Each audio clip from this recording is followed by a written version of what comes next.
Hi there. It's the day before the storm, so Rabbi Fred and I are getting in front of our computers to see if we can put together some of the things we had hoped to share this coming Shabbat, when our community, I think, will be nestled home, hopefully safely and warm, while we receive a large helping of snow. So the irony is not lost on us that while we, on the east coast of the United States, wait for what's supposed to be a huge blizzard, this is Shabbat Shirah, the Song of the Sea, and also the season, the special time of year when we celebrate Tu B'Shvat, which is, as we know, the new year for trees in Jewish tradition, and the time that we recognize just the very beginning of the turn of the seasons in the state and the land of Israel. So I thought it would be fun to take a look at the special piece of Torah that comes to us this time of year, known as Shirat Hayam, the Song of the Sea. It's a beautiful poem embedded in the center of Parashat Beshalach, this section of the book of Exodus. And as we have sung together many times at Adat Shalom, the song, as we're told, is the expression of joy and exultation, shouted or chanted by some of the Israelites, by Moses, maybe by Miriam, according to the sacred myth, when they crossed the sea and made their way from a nation of slaves to the beginning of an independent nation of Israel. I want to draw your attention to the resource sheet that we shared around this week, and start with a quote from the Talmud, from Masechet Sota, just to illustrate how much enthusiasm the tradition places with the Shirah, with this piece of Torah. It says, when the Israelites exited the sea, they wanted to sing. How did they sing? A young child was sitting on his mother's lap, and a baby was nursing at his mother's breast. When they witnessed the Shekhinah, the sacred presence of God that appeared at the crossing of the sea, the young child lifted his neck and the baby stopped nursing, and they sang out, "This is my God, and I will honor him." And that's, of course, a direct quote from the Shirah, Ze Eli ve'anvehu, this is my God, and I will exalt him. So they say, even the babies stopped nursing and looked up and said, wow, something wonderful is happening. And in another teaching we've heard, it says that even the simplest of maidens, it says, handmaids, could see what the prophets couldn't even see, that God was present with Israel at the time of this crossing. So I like to think of this piece of Torah, the Shirat Hayam, as kind of like one of the stem cells, if you will, of our liturgical tradition, including in passages in the Hebrew Bible and many in our Siddur. And I wanted to kind of take a little romp with you through the Shirah and see some of the places where the Torah text serves as inspiration, or, like, as I said, a stem cell for prayers and passages that come up later. So first of all, to mention that the Shirah itself, the Song of the Sea, which is Exodus chapter 15, verses 1 through 21, is included in the daily liturgy as a unit. So it's not in our Reconstructionist version of the Siddur, but in many traditional communities, the whole Shirah is recited every day as part of the morning prayer service. And in the Sephardic tradition, there's a beautiful folk melody that's often attached to it. I'll just sing a little bit of it now. Maybe you'll recognize.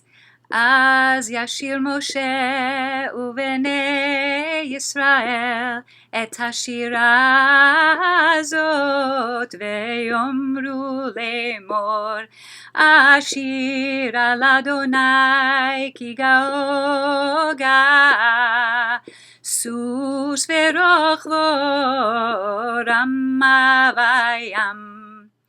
And it goes on from there.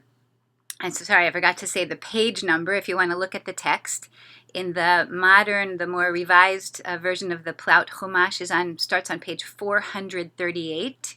So that's 438 in the new Chumash. And in the original Plaut Chumash, I have it here on my lap, it's page 488. So either way, you're looking for Exodus 15, beginning with verse 1. Okay, so we said that the Shirah itself is sung as a whole poem every day in many synagogue traditions. And the suggestion is that we're meant to go back to that original experience of awe and joy by activating those words in our mouths. So as if to say, if we just put the words in our mouths, we could have the feeling that the Israelites had when they crossed the Red Sea. You know, Ken Yehi Ratzon, if only it would be that easy. So let's go on and see some of the other connections. If you look at your text, look in your Chumash, you can go on. So verse 1 of the Shirah, right out of the gate, we have the phrase, Ashira ladonai ki ga'o ga'a. I will sing to God because I have been redeemed.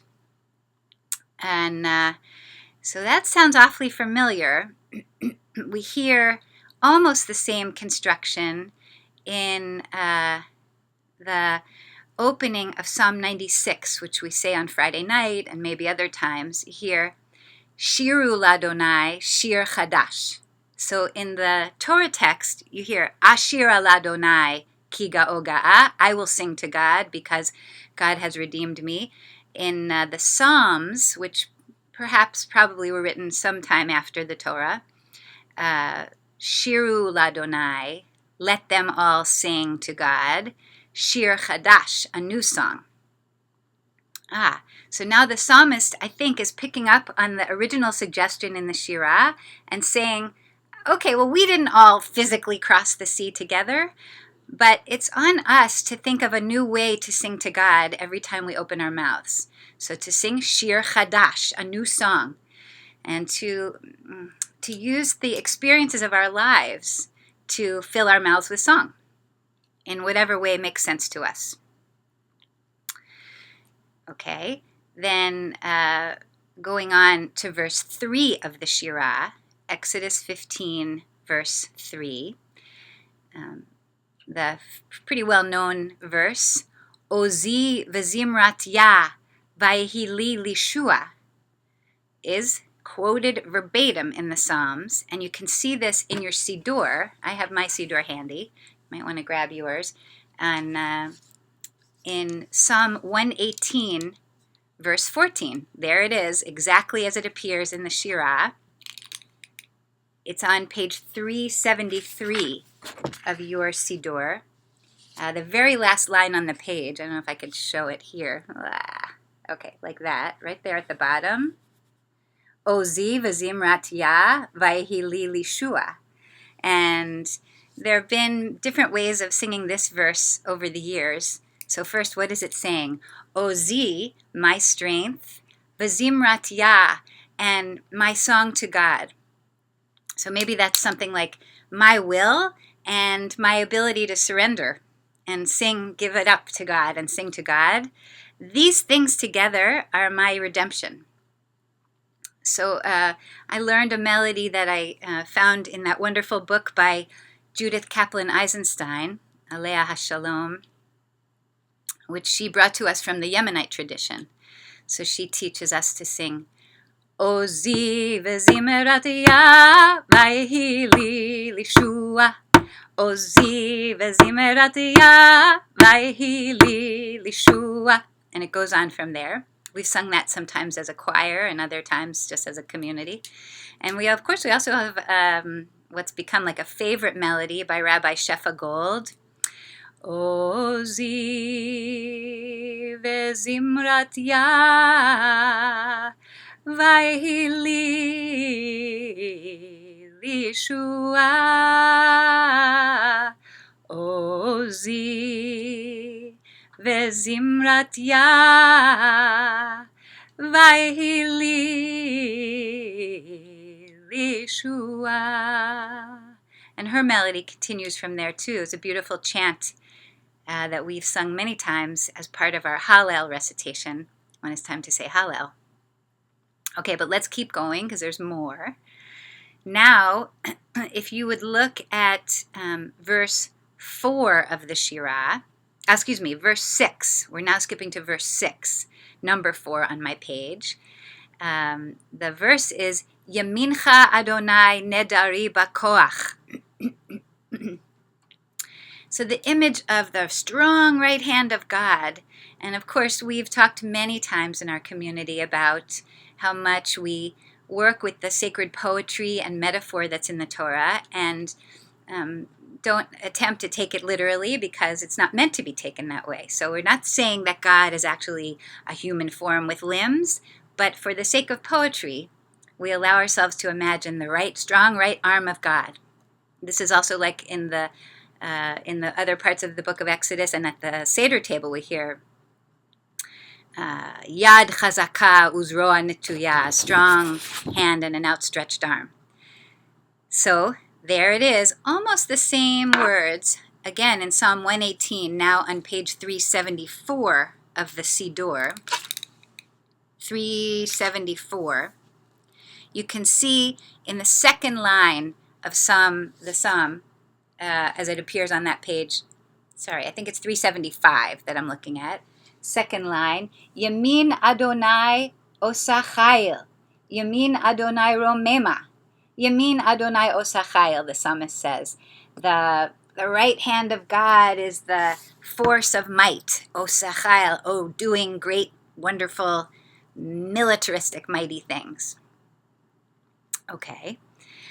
And then skipping ahead to verse 8 of the Shirah.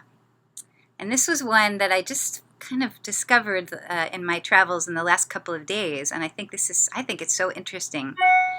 The Shirah says, "Uveruach apecha ne'ermu mayim," with the blast of your nostrils, God, the waters started to be turned upside down. Imagine the Red Sea. Whoosh. Think of your favorite image from the Cecil B. DeMille version, or the one that lives in your imagination. So to me, this made me think about the language that's in the story of creation in the beginning of the book of Genesis chapter 2, verse 5.